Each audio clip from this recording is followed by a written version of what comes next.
찬송가 288장입니다. 찬송가 288장으로 함께 찬송 드립니다.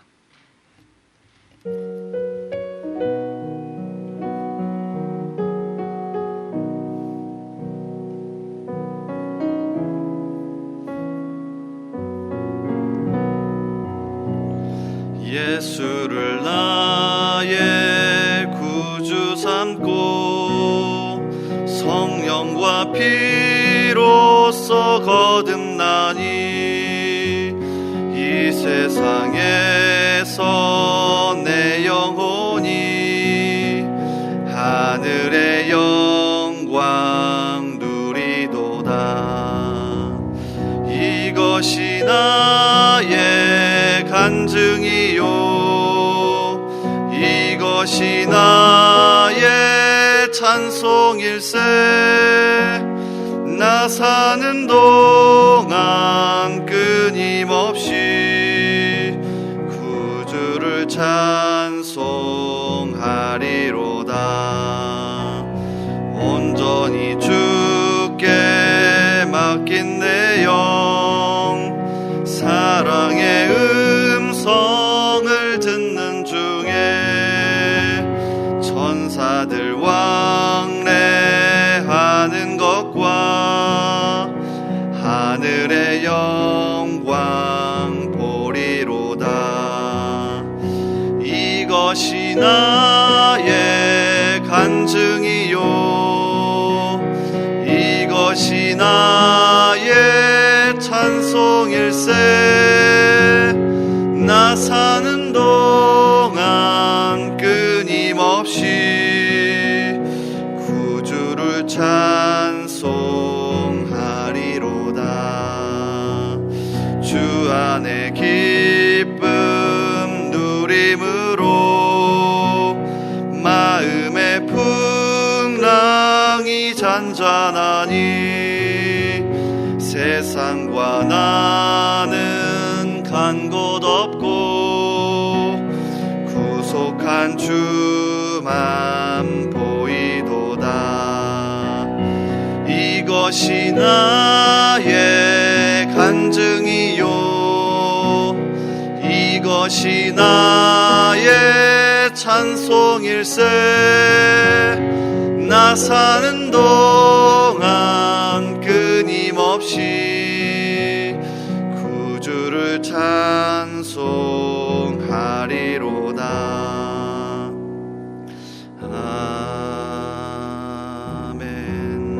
아멘. 우리 기도하겠습니다. 자비로우신 주님, 오늘도 우리에게 심장이 뛰게 하시며 생명을 주시니 감사합니다. 특별히 새벽부터 사모하고 간절한 마음으로 나왔으니 말씀을 들을 때에 하나님의 음성을 듣게 하시고 기도할 때에 하늘 문이 열리게 하옵소서. 그래서 이 새벽부터 은혜 충만한 가운데 맡겨주신 하루를 믿음으로 승리하게 하옵소서. 주님, 우리 교회와 대한민국을 불쌍히 여겨 주옵소서. 복잡한 국제 정세와 코로나로 어려운 대한민국을 붙잡아 주옵소서. 지혜와 용기를 주셔서 어려움을 극복하게 하시며 이럴 때일수록 서로 하나가 되게 하여 주옵소서. 우리 교회 모든 예배의 강단에 힘이 있게 하시고 예배와 말씀을 통해 모든 성도들이 회복되게 하옵소서. 오늘도 우리 대전중앙의 이름으로 살아가는 모든 성도들을 지켜주시고 믿음 잃지 않게 하옵소서. 우리의 기도를 들으시고 오늘도 함께 하시는 예수님의 이름으로 기도하옵나이다. 아멘. 오늘 하나님께서 우리에게 주시는 말씀은 신명기 29장입니다. 신명기 29장 1절에서 13절까지의 말씀입니다. 우리 한 절씩 교독하겠습니다. 호렙에서 이스라엘 자손과 세우신 언약 외에 여호와께서 모세에게 명령하여 모압 땅에서 그들과 세우신 언약의 말씀은 이러하니라. 모세가 온 이스라엘을 소집하고 그들에게 이르되 여호와께서 애굽 땅에서 너희의 목전에 바로와 그의 모든 신하와 그의 온 땅에 행하신 모든 일을 너희가 보았나니 곧 그 큰 시험과 이적과 큰 기사를 내 눈으로 보았느니라. 그러나 깨닫는 마음과 보는 눈과 듣는 귀는 오늘 여호와께서 너희에게 주지 아니하셨느니라. 주께서 40년 동안 너희를 광야에서 인도하게 하셨거니와 너희 몸에 옷이 낡아지지 아니하였고 너희 발에 신이 헤어지지 아니하였으며 너희에게 떡도 먹지 못하며 포도주나 독주를 마시지 못하게 하셨음은 주는 너희의 하나님 여호와이신 줄을 알게 하려 하심이니라. 너희가 이곳에 올 때 헤스본 왕 시혼과 바산 왕 옥이 우리와 싸우러 나왔으므로 우리가 그들을 치고 그 땅을 차지하여 루벤과 갓과 므낫세 반 지파에게 기업으로 주었나니 그런즉 너희는 이 언약의 말씀을 지켜 행하라. 그리하면 너희가 하는 모든 일이 형통하리라. 오늘 너희 곧 너희의 수령과 너희의 지파와 너희의 장로들과 너희의 지도자와 이스라엘 모든 남자와 너희의 유아들과 너희의 아내와 및 내 진중에 있는 객과 너를 위하여 나무를 패는 자로부터 물 깃는 자까지 다 너희의 하나님 여호와 앞에 서 있는 것은 내 하나님 여호와의 언약에 참여하며 또 내 하나님 여호와께서 오늘 내게 하시는 맹세에 참여하여 함께 있습니다. 여호와께서 내게 말씀하신 대로 또 내 조상 아브라함과 이삭과 야곱에게 맹세하신 대로 오늘 너를 세워 자기 백성을 삼으시고 그는 친히 내 하나님이 되시려 함이니라. 아멘. 오늘도 이 새벽을 깨어 나오신 여러분을 진심으로 환영합니다. 강력한 말씀의 은혜와 또 기도 응답의 역사가 있기를 주님의 이름으로 축복합니다. 같이 읽은 신명기 29장의 말씀을 통해서 변하지 않는 토대라는 제목으로 같이 말씀 나누겠습니다. 오늘 말씀은 모세의 세 번째 설교이자 모압 언약의 시작입니다. 자, 1절을 다시 보십시오. 호렙에서 이스라엘 자손과 세우신 언약 외에 여호와께서 모세에게 명령하여 모압 땅에서 그들과 세우신 언약의 말씀은 이러하니라. 자, 두 가지가 나옵니다. 첫 번째는 호렙에서 언약을 세우셨다는 내용이 나오고 뒷부분은 자, 지금 여기 모압 땅에서 다시 언약을 세우신다는 이야기가 나오죠. 일단 호렙, 그러니까 시내산에서 출애굽기 19장에 보면 하나님이 출애굽 1세대와 언약을 맺으십니다. 기억나십니까? 출애굽기 19장 1절에 보면 이스라엘 자손이 애굽 땅을 떠난 지 3개월이 되던 날 그들이 시내 광야에 이르니라. 그리고 시내산에서 하나님이 출애굽 1세대와 언약을 맺으십니다. 하나님이 그들의 하나님이 되어주시고 그들은 하나님의 백성과 자녀가 되는 언약을 맺어주시죠. 출애굽기 20장에서 주어지는 십계명도 이 과정에서 주어졌습니다. 적어도 하나님의 자녀와 백성이라면 최소한 이렇게 살아야 한다라고 하며 주어진 게 십계명이죠. 그래서 시내산 호렙산에서 하나님과 언약을 맺었습니다. 자, 이건 출애굽 1세대와 맺은 언약입니다. 자, 그리고 오늘 다시 모압 광야에서 가나안 땅을 앞에 둔 시점에서 출애굽 2세대와 다시 언약을 맺으시는 겁니다. 자, 그게 바로 오늘 말씀의 29장부터 시작되는 내용입니다. 여호와께서 모세에게 명령하여 모압 땅에서 그들과 세우신 언약의 말씀은 이러하니라. 자, 이렇게 29장 그리고 30장까지 내용이 이어집니다. 이 중에서 오늘 우리가 읽은 부분은 이 모압 언약의 서론과 같습니다. 자, 다시 크게 두 부분으로 나눠지는데요. 1절부터 9절까지는 과거 역사 속에서 하나님이 어떤 일을 하셨는지를 아주 자세하게 설명합니다. 자, 2절을 보시면 애굽 땅에서 너희 목전에 바로와 그의 모든 신하와 그의 온 땅에 행하신 모든 일을 너희가 보았나니 하나님은 400년 동안 종살이 하던 그 애굽에서 바로 왕 앞에서 그들을 구원하셨죠. 자, 그래서 그 이야기를 하는 겁니다. 자, 그리고 5절과 6절을 보십시오. 하나님은 이뿐만이 아니라 실제로 광야에서도 그들을 인도하셨습니다. 주께서 40년 동안 너희를 광야에서 인도하셨거니와 너희 몸에 옷이 낡아지지 아니하였고 너희 발에 신이 헤어지지 아니하였으며 너희에게 떡도 먹지 못하며 포도주나 독주를 마시지 못하게 하셨음은 주는 너희의 하나님 여호와이신 줄을 알게 하려 하심이라. 하나님은 실제적으로 40년 동안 광야에서 인도하셨습니다. 오해하시면 떡도 먹지 못하게 하고 포도주와 독주를 마시지 못하게 했다라고 하는 이 부분 때문에 오해하실 수 있는데, 광야에서는 농경 생활을 할 수 없었기 때문에 이것들을 먹을 수 없었고 마실 수 없었습니다. 그래서 실제로 다른 것들을 통해서 하나님이 먹이고 인도하셨다는 것을 강조하는 내용입니다. 그러니까 실제 광야에서 그들을 인도하셨죠. 자, 7절과 8절을 보십시오. 이뿐만이 아닙니다. 가나안 땅을 들어가기 전에도 땅을 주셨죠. 너희가 이곳에 올 때에 헤스본 왕 시혼과 바산 왕 옥이 우리와 싸우러 나왔으므로 우리가 그들을 치고 그 땅을 차지하여 루벤과 갓과 므낫세 반 지파에게 기업으로 주었나니, 실제로 요단강 동편에서도 싸움을 승리하게 하셨고 땅도 주셨습니다. 그러니까 실제적으로 계속해서 인도하셨다는 내용을 1절부터 9절까지 하는 겁니다. 자, 그리고 두 번째 부분은 10절부터 13절인데, 자, 이렇게 하나님이 역사하셨고 어떤 사람들이 하나님과 언약을 맺는지를 설명합니다. 자, 이 부분은 조금 독특한데, 출애굽 1세대와 맺었던 시내산 언약에 비해서는 그 범위가 조금 확대된 것처럼 보입니다. 굉장히 자세하게 설명합니다. 한번 읽어보십시오. 10절부터 13절에 보면 물을 패고 물을 깃고 나무를 패는 사람들까지 언급합니다. 굉장히 확대해 놓았습니다. 어떻게든 하나님 안에 있다면 언약의 대상임을 보여줍니다. 자, 그런데 이것보다 더 독특한 모압 언약의 특징이 있습니다. 사실 이 부분을 함께 나누고 싶었습니다. 자, 2절부터 계속해서 시작되는 이 모압 언약에서 하나님이 그 앞에 있는 출애굽 2세대를 향하여서 아주 독특한 호칭을 사용하시는데, 너희라고 부르십니다. 그런데 이게 조금 이해가 안 됩니다. 일단 5절 그리고 7절의 너희는 이해가 됩니다. 5절 보십시오. 주께서 40년 동안 너희를 광야에서 인도하게 하셨거니와, 실제로 출애굽 2세대도 광야 생활을 했기 때문에 인도하신 게 맞습니다. 그래서 너희라고 부르셔도 됩니다. 자, 7절도 마찬가지입니다. 너희가 이곳에 올 때에 헤스본 왕 시혼과 바산 왕 옥이 우리와 싸우러 나왔으므로 우리가 그들을 치고, 헤스본 왕 시혼과 바산 왕 옥과 싸운 건 출애굽 후반부이기 때문에, 광야 생활 후반부이기 때문에 출애굽 2세대도 경험했습니다. 그러니까 너희라고 부르셔도 됩니다. 그런데 자, 2절과 3절을 보십시오. 잘 보십시오. 모세가 온 이스라엘을 소집하고 그들에게 이르되, 여호와께서 애굽 땅에서 누구요? 너희의 목전에 바로와 그의 모든 신하와 그의 온 땅에 행하신 모든 일을 너희가 보았나니 곧 그 큰 시험과 이적과 큰 기사를 내 눈으로 보았느니라. 출애굽 2세대는 실제적으로 이것을 경험하지 못했습니다.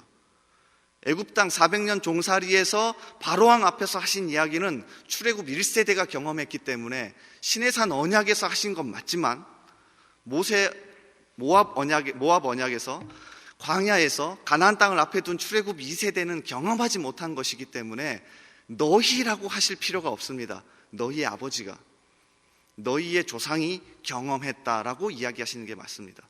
그런데 하나님은 그들을 불러다 놓고 마치 그들이 직접 보았고 직접 경험했고 그들이 직접 했던 것처럼 이야기하십니다. 이게 가장 큰 특징입니다. 그리고 여기에 우리에게 은혜가 있습니다. 잘 보십시오. 하나님이 출애굽 2세대에게 약속하신 근거는 그들이 직접 경험한 게 아니라 과거 하나님이 확실하게 하셨던 토대 위에서 약속하십니다. 이게 은혜 아닙니까?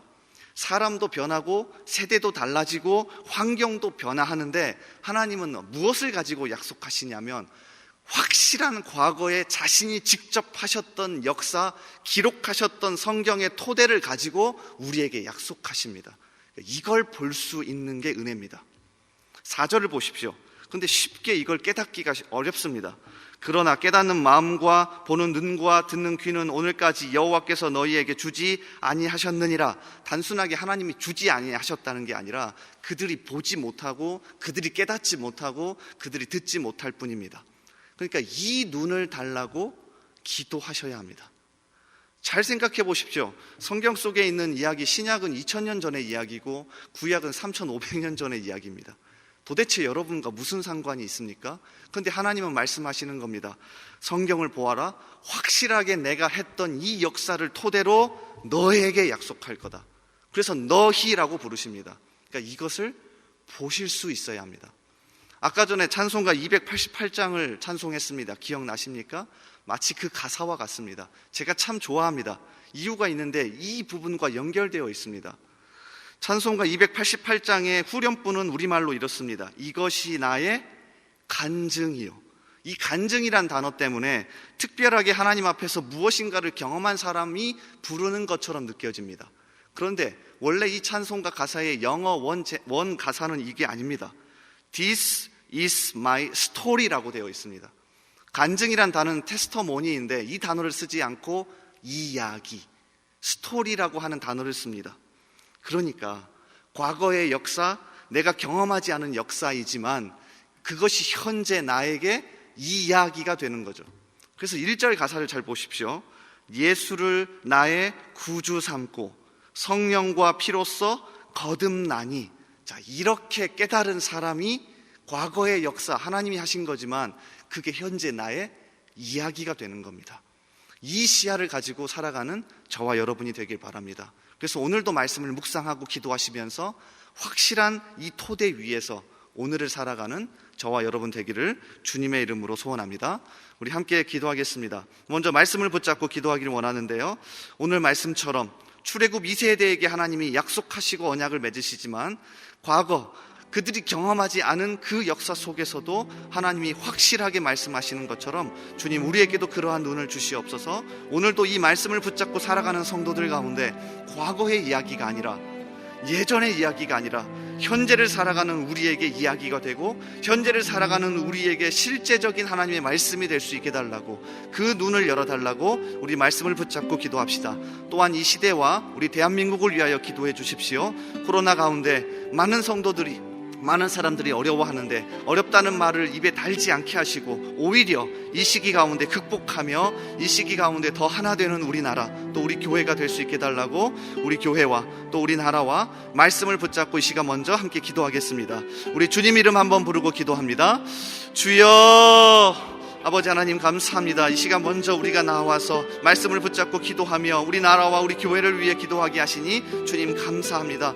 이 말씀 가운데 주여 우리에게 희망과 은혜가 있기를 원합니다. 과거에 흘러가 버린 역사가 아니라, 내가 경험하지 못했지만 그렇게 흘러가 버린 역사가 아니라 오히려 이 자리에서 내가 너희 목전에서 행하였고 내가 너희의 눈이 보이는 곳에서 행하였다라고 말씀하시는 그 주님의 음성을 듣는 우리들 되게 하여 주시옵소서. 주님, 그래서 이 말씀 가운데 희망을 얻게 하시고 말씀을 읽어가면서 현재 나의 이야기가 되게 하여 주시옵소서. 주님, 진짜 거듭난 사람은, 진짜 이 시야가 열린 사람은 이것을 바라보며 살아가는 사람 아닙니까? 우리 가운데 그 은혜를 더하여 주시옵소서. 우리 가운데 그러한 역사를 허락하여 주시옵소서. 그래서 우리 성도들이 정말로 이 시기 가운데 더 말씀의 은혜를 누리게 하시고 더 기도의 은혜를 누리게 하시고 더 이 은혜를 매일같이 누리며 살아갈 수 있도록 도와주시옵소서. 우리 교회와 대한민국을 붙잡아 주시기를 원합니다. 이 시기일수록 더 하나가 되게 하시고 싸우지 않게 하시고, 주님, 오히려 이 시기 가운데 서로 손가락질하는 것이 아니라 내 자신을 들여다보며 우리 믿는 자들이 먼저 주님 앞에 무릎 꿇고 나올 수 있도록 주여 인도하여 주시옵소서. 그래서 이 시기를 이겨내게 하시며 오히려 더 단단해지고 믿음 잃지 않고 주님 앞에 나아가는 이러한 시기가 되어질 수 있도록 주여 함께하여 주시옵소서. 주여 붙잡아 주시옵소서. 인도하여 주시옵소서. 함께하여 주시옵소서. 우리 계속해서 기도합니다. 매주 월요일은 특별히 성도들의 가정과 지역사회를 위해 기도하는 날입니다. 이 시간 기도하실 때 이번 한 주간도 모든 성도들의 가정이 하나 되고 자녀들이 형통하며 영육간 강건하도록 성도들의 생업과 사업장마다 하늘 문을 여시고 복 내려 주시도록, 성도들이 서는 곳마다 예수님의 향기를 나타내어 지역사회가 복을 받도록, 그리고 계속해서 담임 목사님을 위해 기도해 주시고 함께 동역하시는 장로님들과 교역자들이 사랑으로 하나 되어 온 교회가 성령으로 충만한 가운데 부흥의 역사를 이루게 해달라고, 성도의 가정과 지역사회를 위해 합심으로 기도하신 후에 자유롭게 기도하시면 되겠습니다. 이 시간 기도하실 때 먼저 저를 따라해 주시기 바랍니다. 주여, 문을 열어 주옵소서. 문을 열어 주옵소서. 주여, 문을 열어 주옵소서. 주여, 문을 열어 주옵소서. 우리 주님 이름 한번 부르고 계속 기도합니다. 주여.